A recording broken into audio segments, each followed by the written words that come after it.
What was the real relationship between Donald Trump and Jeffrey Epstein? Not the rumors, not the viral posts, not the conspiracy threads, the documented connection. Because when two powerful men move in the same elite circles for decades, people pay attention. And when one of them becomes President of the United States, and the other becomes one of the most infamous sex traffickers in modern history, the questions do not disappear. They multiply. In the 1980s and 1990s, New York City was the epicenter of wealth, celebrity, and excess.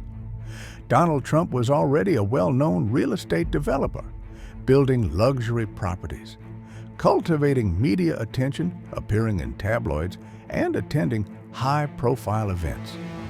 Jeffrey Epstein, at the time far less publicly known, presented himself as a wealthy financier with powerful clients and extraordinary access to elite society.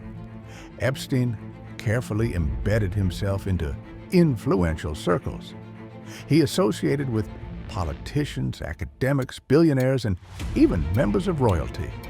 He hosted gatherings in Manhattan and in Palm Beach. These were environments built on exclusivity, status, and proximity to power. This is where their paths crossed. There are documented photographs and video footage from the 1990s showing Trump and Epstein attending the same social events. One widely circulated clip from 1992 shows them together at Mar-a-Lago in Palm Beach, talking and laughing at a party. At the time, Mar-a-Lago was already an elite private club owned by Trump, hosting high-profile guests and social gatherings. In 2002, Trump was quoted in New York Magazine describing Epstein as a terrific guy, adding that he liked beautiful women on the younger side. That quote would later resurface repeatedly after Epstein's crimes became widely known. At the time it was published, however, Epstein had not yet become a national symbol of sex trafficking and abuse. In those circles, he was perceived as another wealthy and connected figure. The dynamic shifted in the mid-2000s. According to multiple reports, Trump and Epstein had a falling out. Some accounts suggest the dispute involved competition over a Palm Beach mansion auction, which Trump ultimately won. Later, Trump stated that he had banned Epstein from Mar-a-Lago and had not spoken to him in years.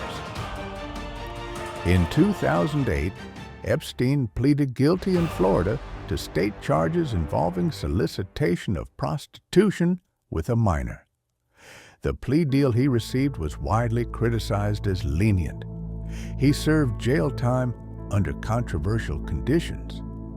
During that case, Trump was not charged, named, or found liable in connection with Epstein's criminal conduct. More than a decade later, in 2019, Epstein was arrested again, this time on federal sex trafficking charges involving minors. His arrest reignited global scrutiny. Suddenly, every powerful figure who had ever appeared in a photo with him was under the microscope.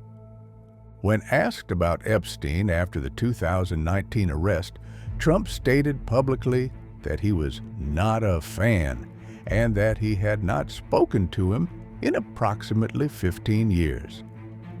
The White House maintained there was no ongoing relationship.